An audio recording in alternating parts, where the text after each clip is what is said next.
Welcome to the Thinking Practitioner Podcast, a podcast where we dig into the fascinating issues, conditions, and quandaries in the massage and manual therapy world today. I'm Whitney Lowe. And I'm Til Luchau. Welcome to the Thinking Practitioner. The Thinking Practitioner podcast is supported by ABMP Associated Bodywork and Massage Professionals. ABMP membership gives professional practitioners like you a package including individual liability insurance, free continuing education, and quick reference apps, online scheduling, and payments with Pocket Suite, and much more. ABMP's CE courses, podcast, and Massage and Bodywork magazine always feature expert voices and new perspectives in the profession, including Whitney Lowe and myself, Til Luchau. Thinking Practitioner listeners can save on joining ABMP at abmp.com/thinking. Today, I am honored to welcome a true pioneer in the world of movement and somatic exploration, Nita Little. As a foundational figure in contact improvisation, Nita, you have spent decades researching the intelligence of the body in motion, the things like the relational nature of touch, and the deep listening that emerges through this particular dance form. Your work bridges dance, embodied cognition, and somatics, offering insights into presence, perception, and the ways we connect through touch. For bodyworkers, our audience here, your perspective, and for me as a bodyworker, your perspective has opened new ways of understanding hands-on practice and see it not just as a technique, but as, not just the techniques we do, but as dynamic, responsive dialogue with the other person involved. And I'm really thrilled to have this conversation with you. Welcome, Nita. You're mentioning all the key areas that excite me. So, well, I've gotten to be in your event, your trainings, a couple times now, and we've had a bit of conversations. And I've been excited to have you this extended conversation with you today. Can you say a little more for our listeners about the work you teach and maybe what drew you to it?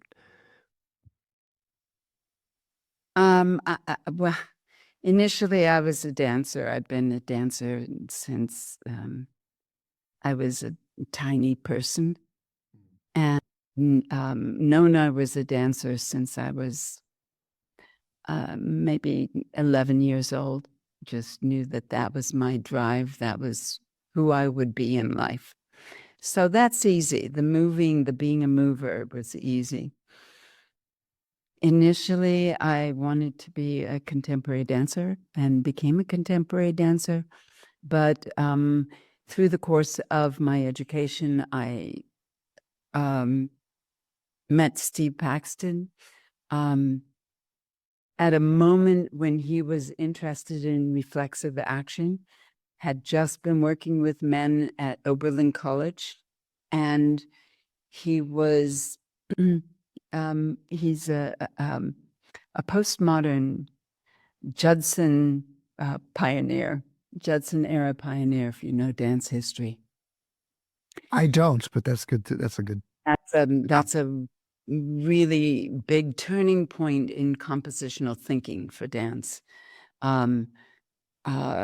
Influenced by musician John Cage and dance choreographer Merce Cunningham, his partner. And anyway, Steve was interested in improvisational action that produced reflexive events. And I, at that time, was interested in, I was an advanced dancer interested in improvisation, developing as a choreographer.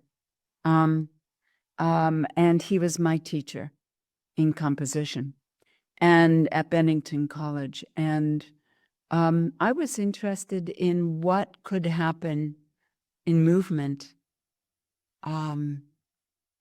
that when two people didn't determine what was going to happen, but they were in touch, and one was sharing weight, one person going up on another's shoulder and then coming back down, but nobody determining how that would happen. So it had to be a negotiation. And We have a couple of important elements there. One is touch, which is relevant to our field. The other is improvisational, meaning they're following each other. right. And Steve, a master at improvisation, and I was a developing improviser. And Steve was also had a history of studying. He was studying Aikido and Tai Chi in New York City, and he was quite expert in both of those.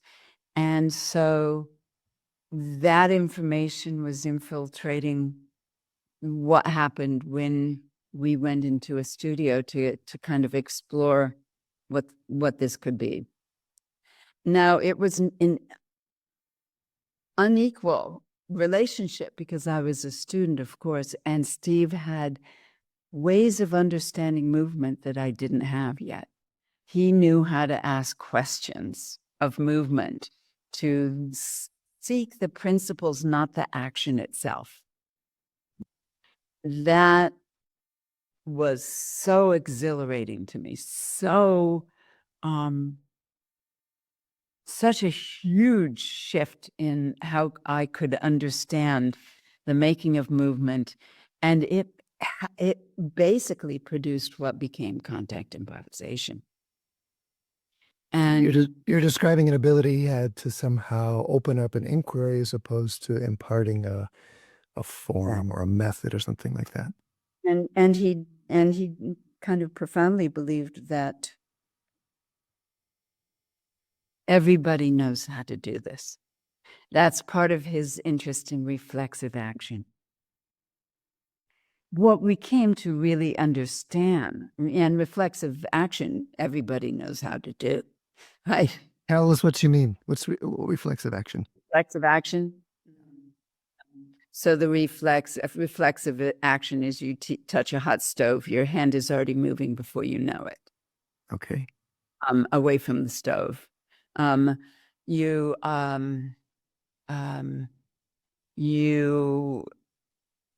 fall to the floor. You hit somebody and you head into falling. Your body takes shapes to preserve and protect parts of you that need, you don't fall face first unless you're stone drunk or something. Something's intervening those capacities.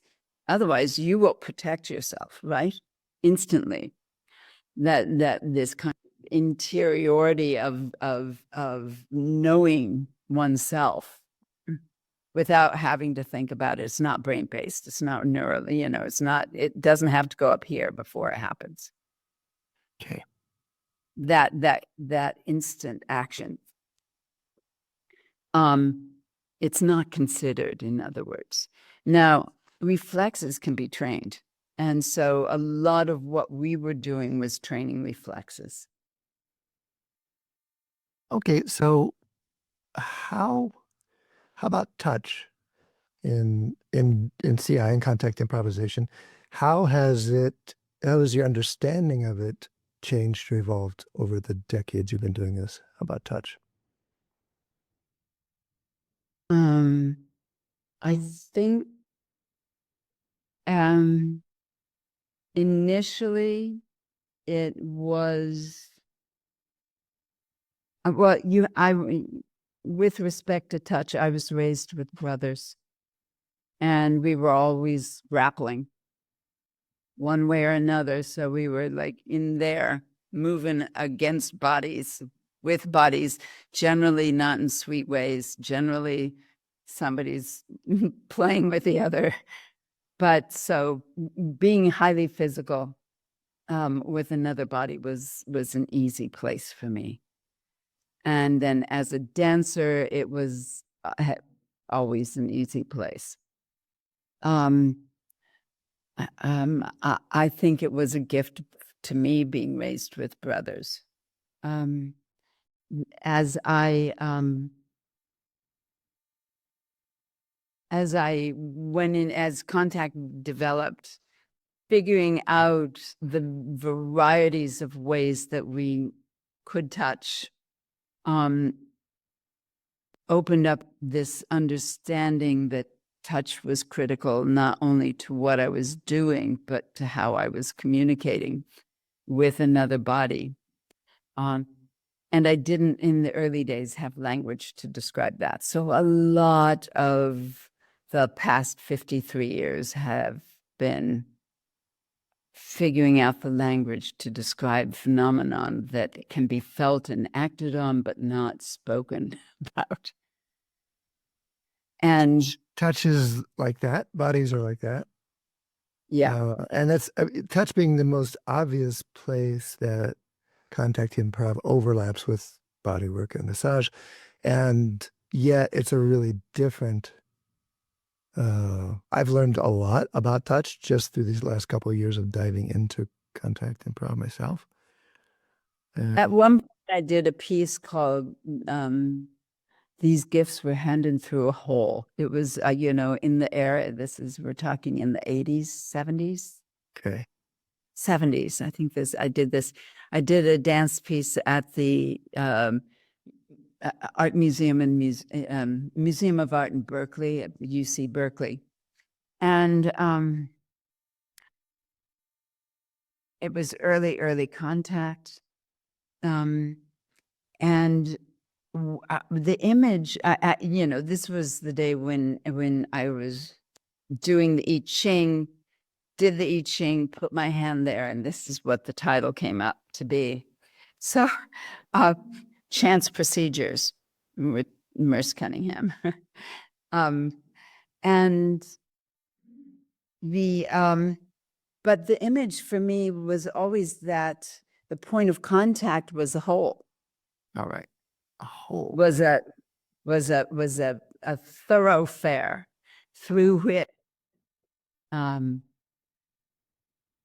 information was passing, gifts were passing. Yes. We understand one another through that hole. Yes. So when you ask how things evolved for me, I kind of in the late 70s was there. And from there it developed. Yeah. And you mentioned how it's not the same as talking, or that putting it into words is sometimes challenging.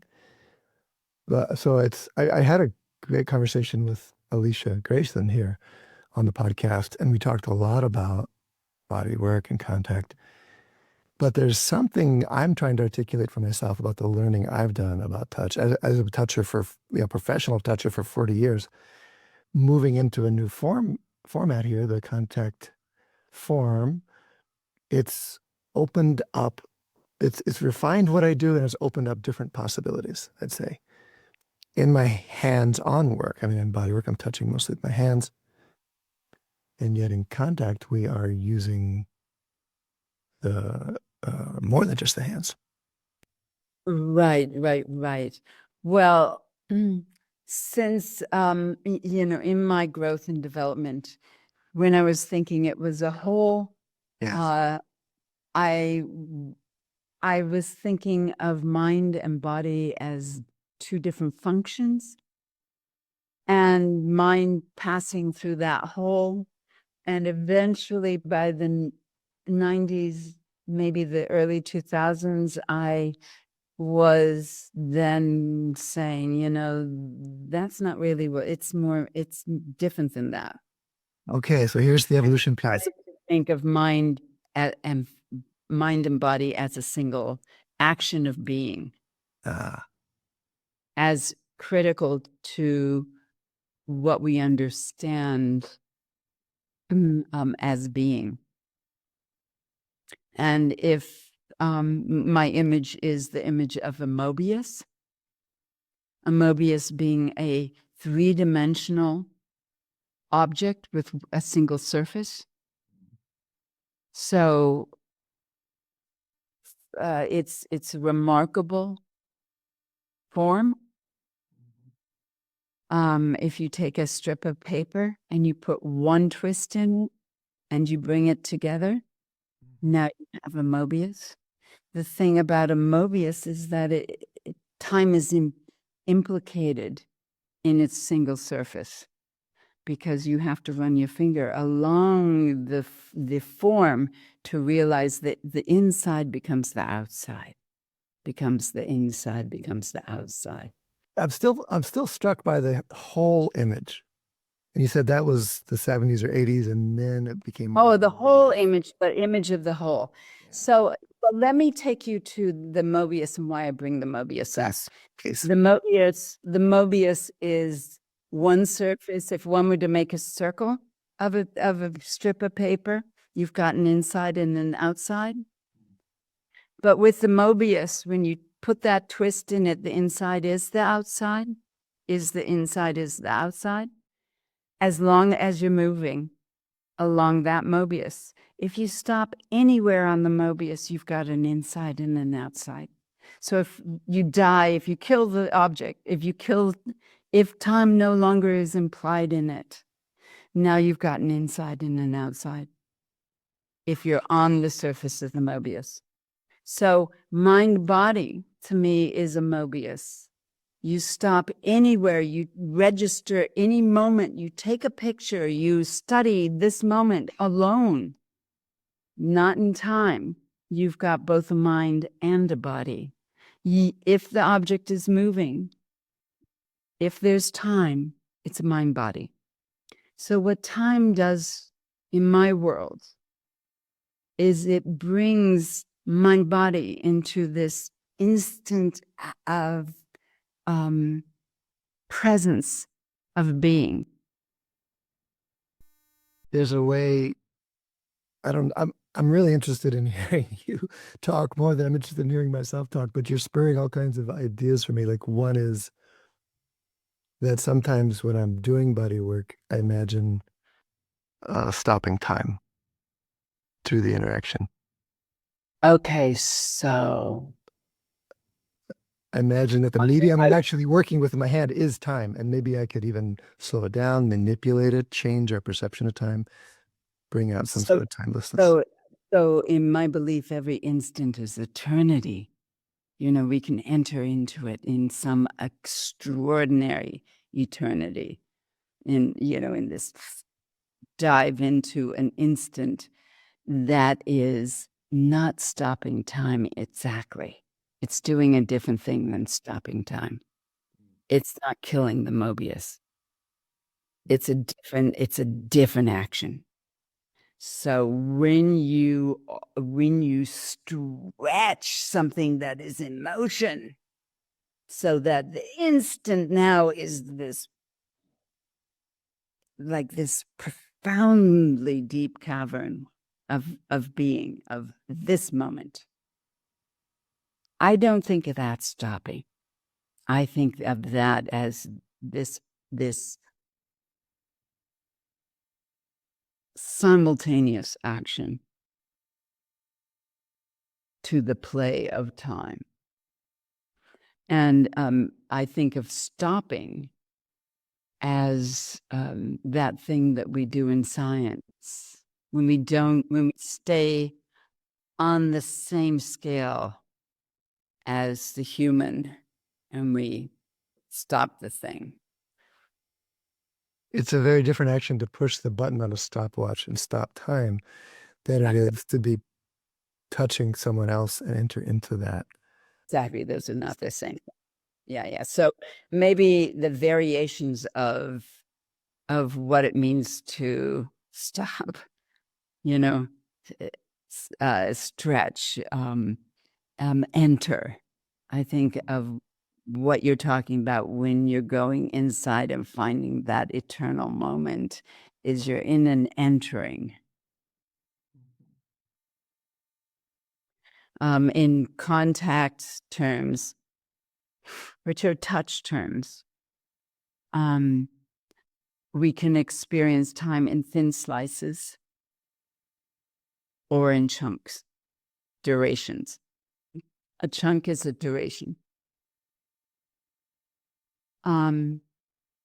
As limited beings, we might hold the same amount of information in any moment like we have a limited amount of information we can hold as conscious information. It's something we can describe. However, it really matters if you're holding it in a thin slice, that much information in a thin slice, as opposed to over a duration. Right? Yes. That thin slice orients all that information in a depth, and the next thin slice can be a different depth. I mean, or be a different alignment of information. Each And then- thin slice being independent from the next. Yeah. This and this and this and this. So as action happens really, really fast, if you thin slice, you can detail what's going on. You can experience it as slow, with lots of knowing what's happening. If you're experiencing something that happens very fast as a duration, it'll be happening and you won't even know what to do about it because there's not enough information to act. You can't possibly act. Okay, what about uncertainty? Like, what about when we don't know what to do in the next slice? I'm thinking about just the juxtaposition of having a plan in a bodywork session and following the moment. What about those uncertain So places? so let's say within the touch, the realm of touch. Great. Touch always touches and is touched in return. It's never just doing one thing. That's my whole image, right? That's why it works as a whole. Even when I'm using my hand, even when I'm using my hands with a client and I am in quotes touching them, you're saying I'm being touched. I'm both touching and in return. Okay. Yeah. And if you're good at that, good and at you being jump- touched. good at being touched, Nice. good at being touched, then when someone's working on you, you're right there you're touching back, saying hello, hello, hello, hello, hello, in all of those places. And that's why body work is fun. It's a challenge because sometimes the body worker is going into places that have not said hello in so long, and inviting those parts of myself to say hello back. And to say welcome, hello and welcome, hello and where do you want to go? I'll go there with you. You know, that opening, that saying, here's the opening. Can I open? Can I open? How deep can the hello go? That's my challenge as being worked on. I don't think I've ever said that before, but that's what I'm doing. That's great. You said the challenge is the hello that happens within yourself, with your own sensation. Return hello that meets. The meat. Okay. Yeah. That enters, in fact, if I can. Not just touches the surface of you, but enters into you. Okay, we got hello. And I'm smiling because I'm remembering your workshop here in Boulder, and we spent a bunch of time on hello. We actually encountered you brought that theme up in a very rich way, and we spent time in movement, in our attention, in our touch, perhaps, really exploring this idea of encountering, of greeting, and how do I bring myself to it? What happens in those moments? I like it. I like it a lot. Yeah. I like the hello dance too. Yeah. And one you can do over and over again. I can do over and over again and keep going further. Well, so is that all this thin slice thing is? Is it just hello after hello? Yeah. In so many ways, yeah. And when you talk about that eternal moment, yeah, that's the hello that just won't stop. When we talk about, or when we think about time as having this capacity to open and be entered,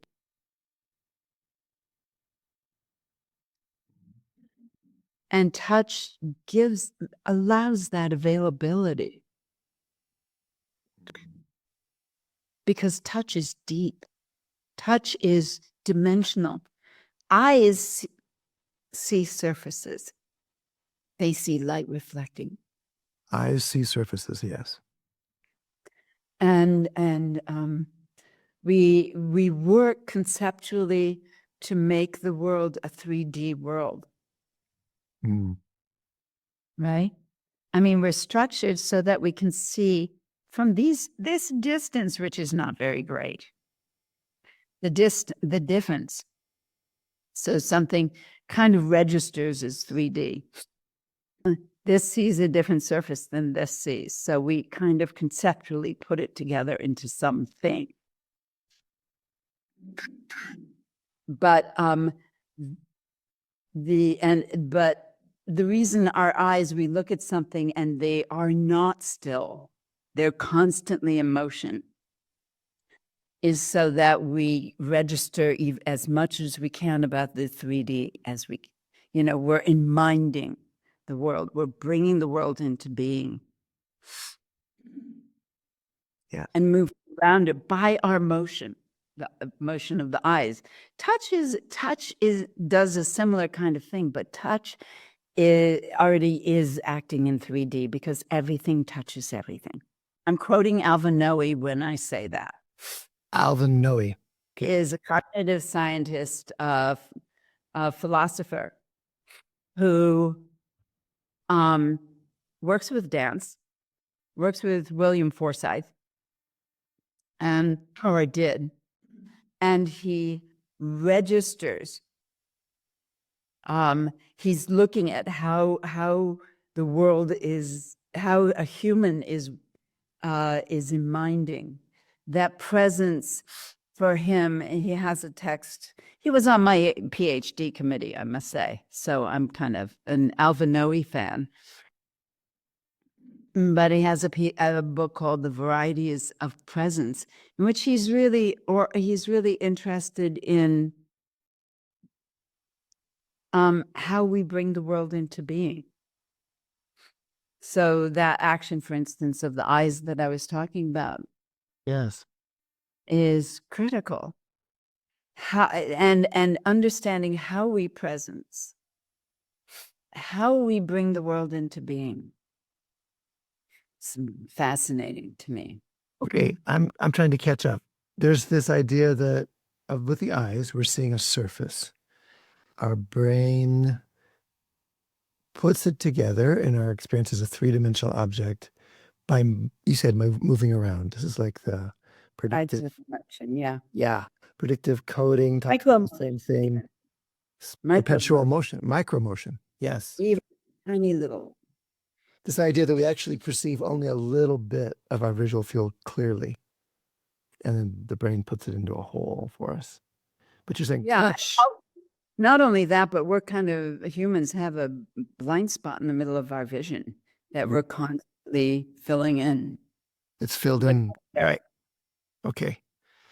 So then in touch, you say touch is different and that touch touches everything.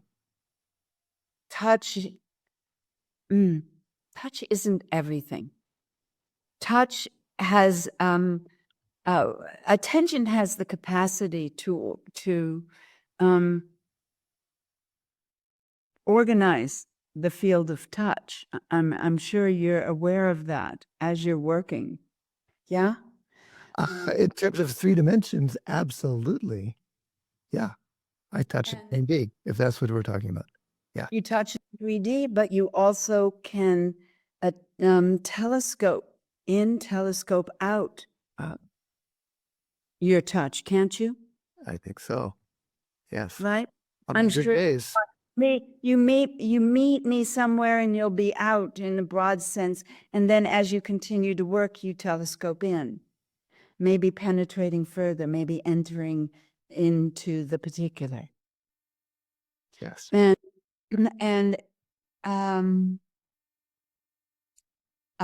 but you have that capacity, that 3D capacity, because everything touches everything. Meaning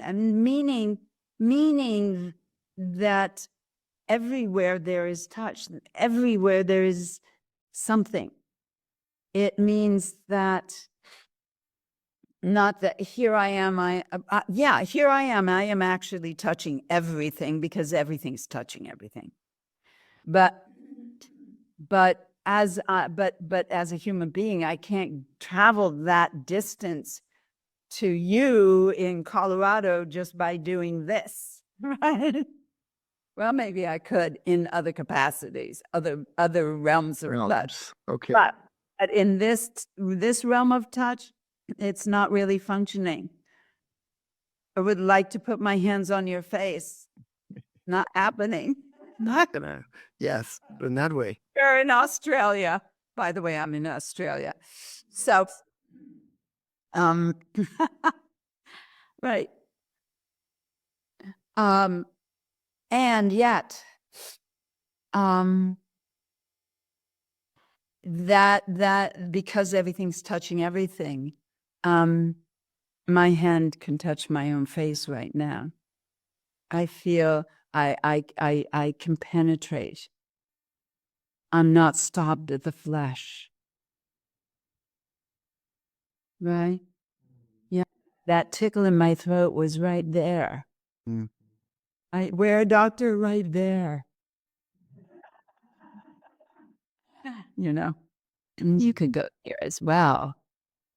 And I could touch my throat right here.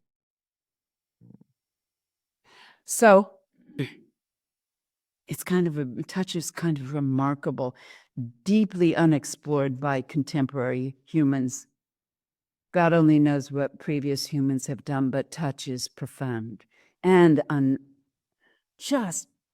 how is it that we live in a world that is excluding touch from education? Oh, God.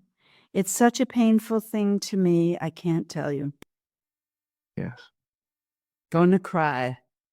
It's so painful to me that humans are choosing technology, cold steel, over human touch, a touch that has this extraordinary, variable, flexible mind. That it also is. It is mind. Why would you choose data over this extraordinary being we are? Oh my God. Anyway, enough said. I don't know if there's ever enough said about that. And I think that is the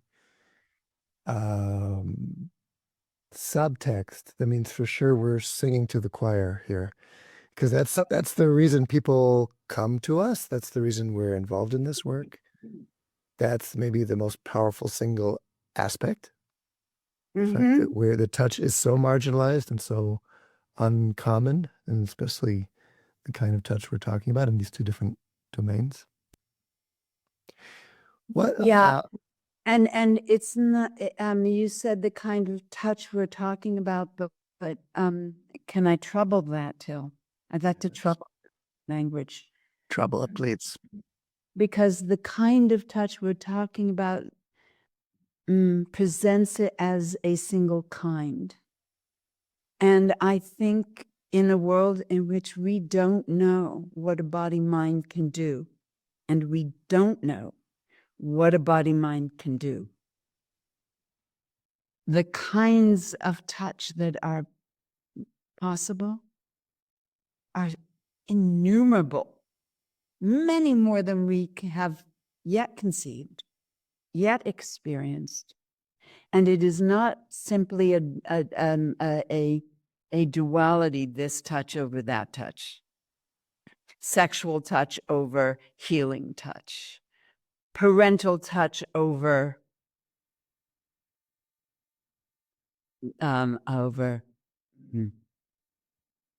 help me Friends, your friendly touch. yes, that paranormal touch that people Paranormal touch. Awesome. right. Okay. What is that touch? What is the, but they call it paranormal simply because it's not been normalized. But there are kinds of touch that are totally unexplored, totally not even considered.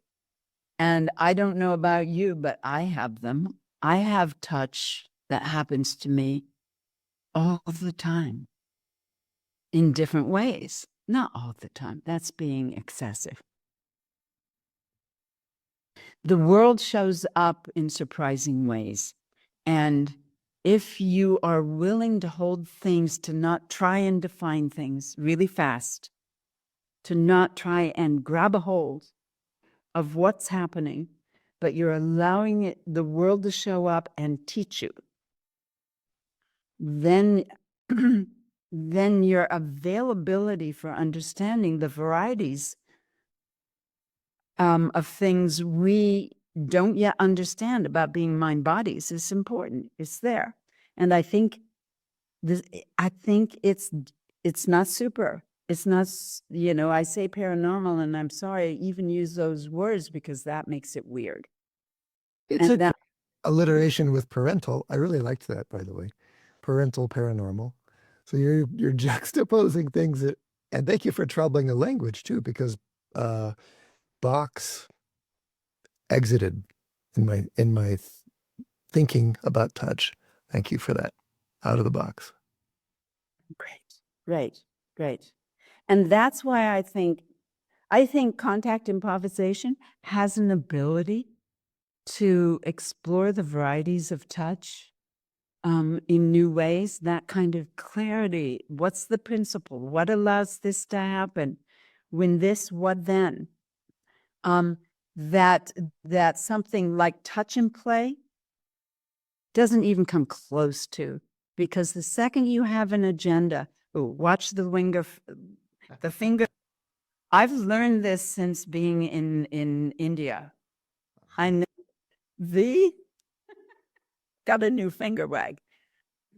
The moment that you have an agenda, you now have limited the possibilities of touch to that agenda.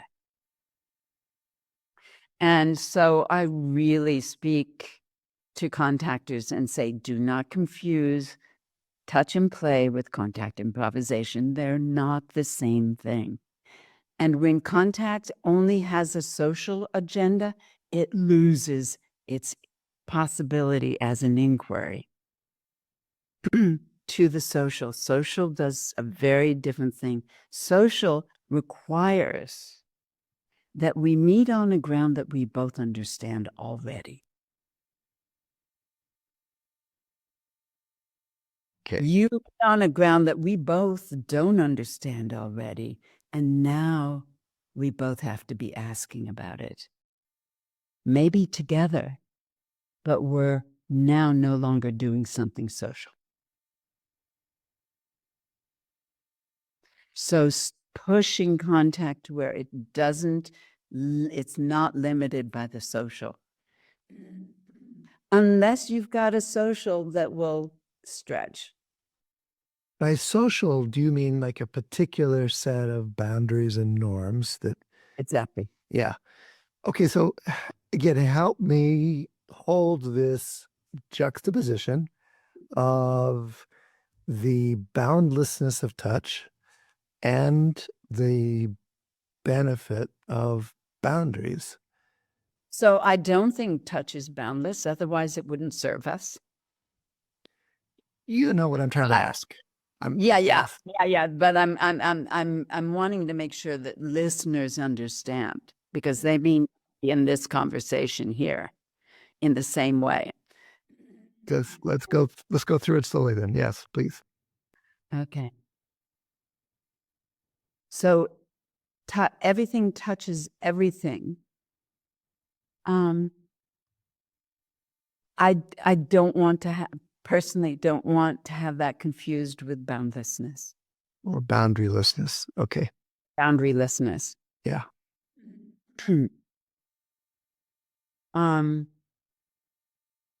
I think being able that life shows up means it shows up in ways that can be perceived and understood and felt and recognized. We're missing a ton. There's so much that is here, present now, that we're not getting. It's not all available to us.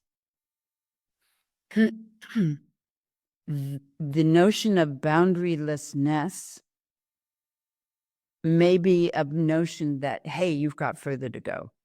There's more there. And I think that's what the word means when you speak it. When it shows up, it's going to be organized in a way that you can see, which means there are boundaries to it. And you're going to constantly be invited to go further into that thing that you're speaking of as boundarylessness. So there's this constant play between how it is we enter into the unknown and we discover something that becomes available to us. That difference is that play, that oscillation is, it's a profound dance to enter. If you can enter there, if you can live there, it's joyful. It's profound. It's like, oh, the world's going to surprise me here. I'm free associating a little bit, but I'm thinking about the fact that you are a rigorous teacher, instructor, and yet what you're inspiring in us that are learning from you is this almost an expansive, but this sense of possibility or boundlessness or something beyond the form, something else besides the form. And it only gets complicated when I try to put those two together, because in practice, it's really clear. We're working within a certain context, and they're given in that there are certain limitations, conventions, and yet there's the magic that comes in is something else. Right. And and when the mind is a body, is a mind, the limits of the body are the limits, could be the limits of the mind that is a body. The limits of the body could be the limits of the mind that is a body. The limits of the mind could be the limits of the body that is a mind.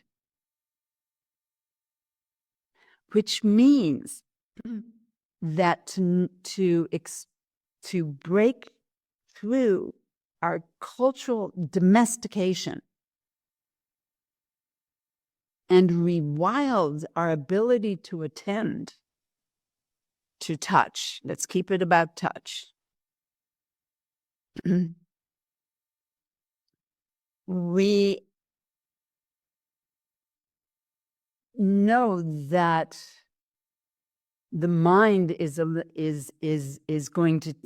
the capacity to take the body places it's never been. You have to be able to distinguish between fantasy and imagination.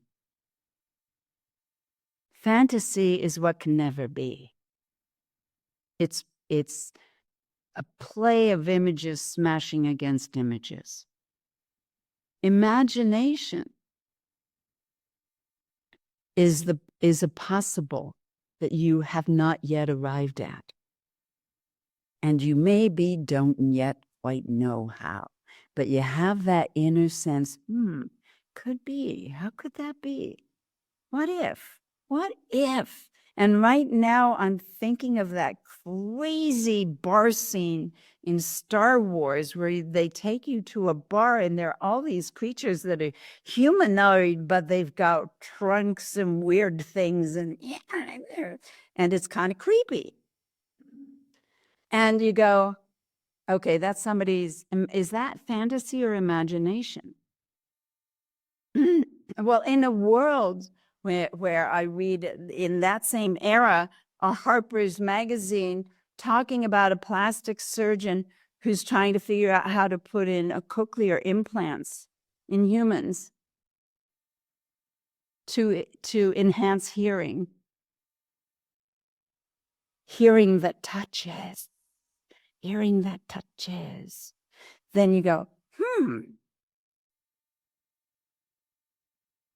is this fantasy or imagination? Are we talking, what are the bounds of genetics and what are those scientists up to?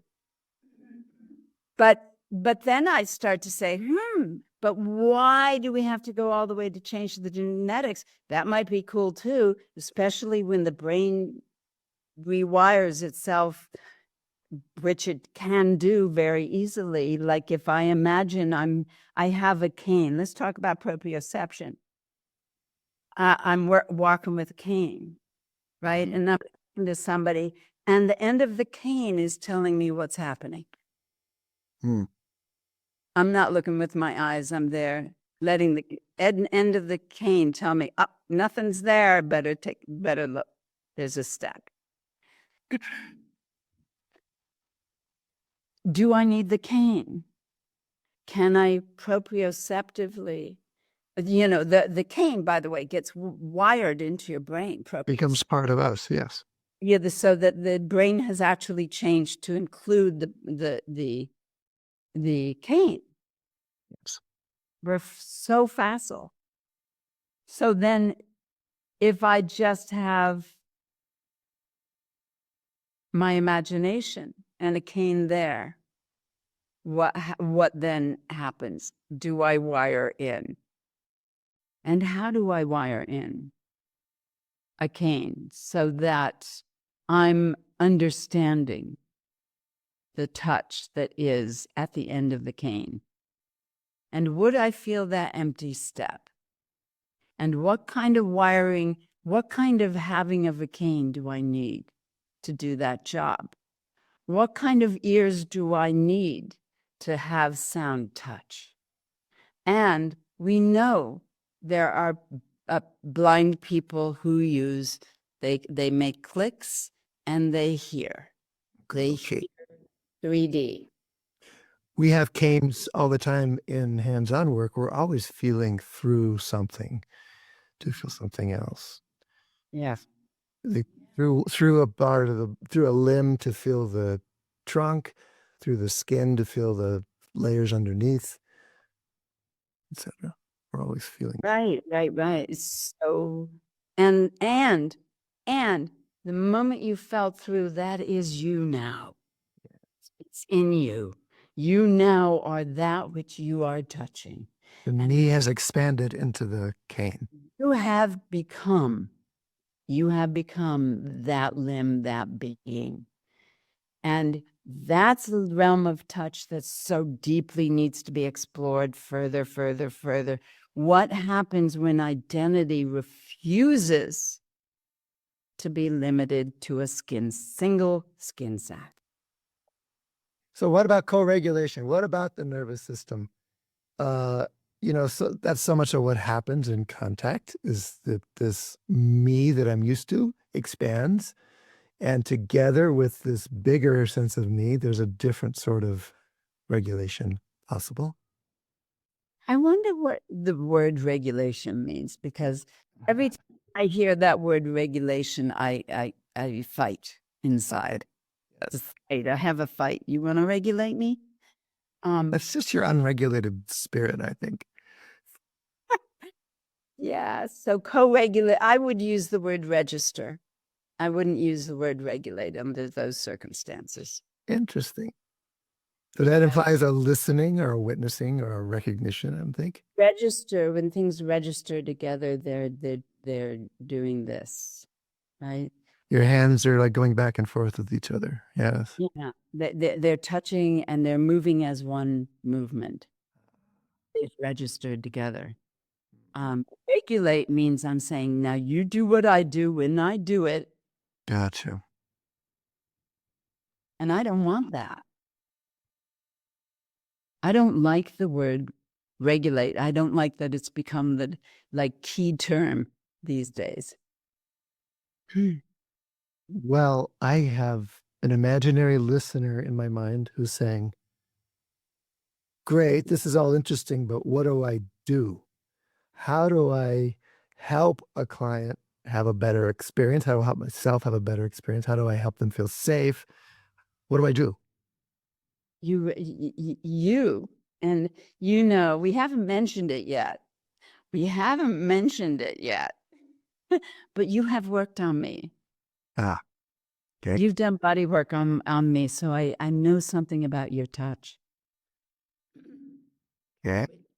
Mind you, I will return for it yet again because it's so extraordinary and wonderful, and works. Very kind. Does the job. Very kind. So thank you for the compliment. It was great to work with you as a toucher backer in your own way. And so what about this listener who's going, okay, interesting, but what do I do? What do you do? So, you touch back so that you can register together. In contact improvisation, we don't close our hands around each other unless we're counterbalancing and we need to create this link between our bodies. But if we're just moving together, we don't wrap ourselves to constrain one another. There's not a grasp. There's not a holding. Not a grasp. There are the offering of ledges and forms that give the other person the possibility of having choice. Like a foot can hook. I might do this with my arms so that I've got a hook that their foot can act on, and now they can fall away. But if they want, they can just slip out. I'm not holding the foot because now they're the one in danger. They're the one in counterbalance, and I'm the one with the choice. Doesn't work for me. Yes. So, on the table, we want the same thing. We want options for our client. We don't want to be controlling things so much that they are being coerced or influenced or put somewhere they're not going already. Right. You have to listen for the yes, the internal yes, the touch yes. Hearing yes in touch is that's a key. There's a language. And I have to say, and I haven't said this yet, but my interest in touch is the touch of attention, the embodied action of attention as touch, which I am relatively confident is a language and is not a function, a thing that we do. Language. And I'm interested in working with people so that they have a capacity to explore that language. And the language is greater than yes, no, but yes, no is an essential place. Hello is an essential part of that language. Wonderful. It's great. And Before, yeah, and I wanted to answer the thing about how does registering together. It's touch based. It means you're going to touch, and that touch that becomes is a registration. It's different than a regulation. It's a registration. It's not a regulation. The touch that becomes, the touch that is unfolding, that is a potential It's more than a thing. perceptive, that where you lose the boundary, the boundary of your identity. That identity is unstable, essentially unstable, living in an unstable sense of self, because the self can be so many things, so many beings. Let's see if we can stay in this mood right here. And I want to ask about one more thing. This is a question a client asked me yesterday. How do you think about aging? He said. That is the question right now. Oh my God. How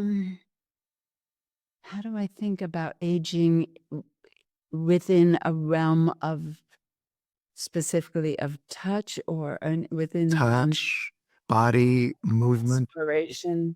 Yes. He was on my bodywork table. And he's a guy that has written books about aging. So I was like, I was flattered that he asked me, but it's a question I'm pondering as the years go by. And I'm curious how you think about aging in this realm of movement, bodies, physicality, touch. Well, I'm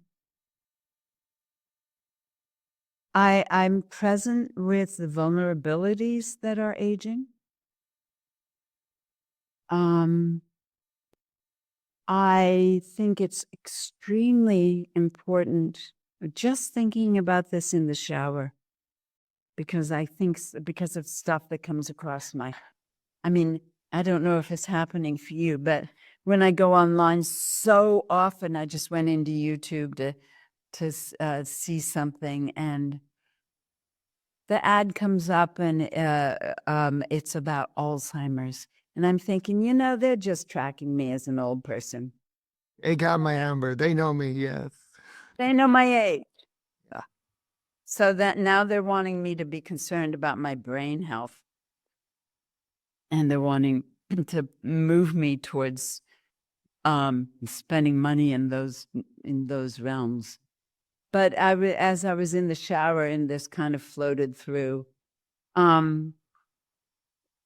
I thought, so important for creativity, for the imagination, to not fix on culturally agreed ideas.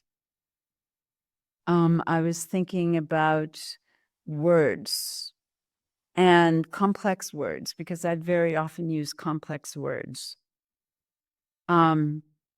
And how words live in so many parts of my brain in varieties of contexts. And if I remain actively recognizing how I'm using this structure, how I'm that I've got more than one place to find a word.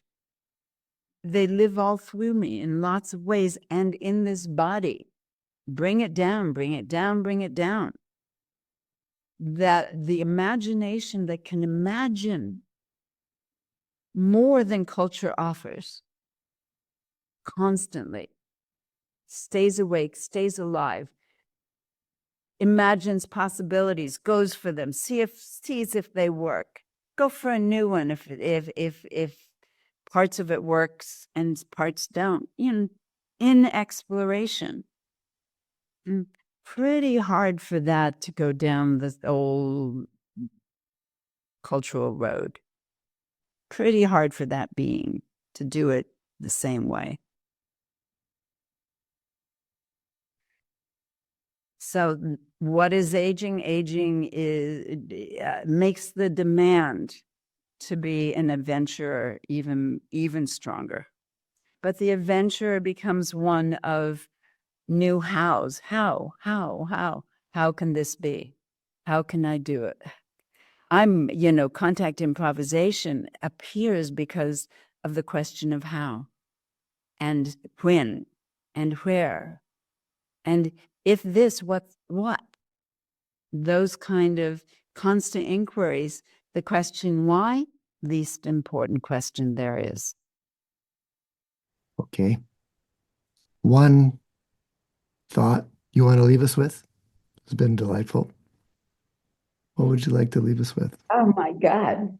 I think the one thought, hello.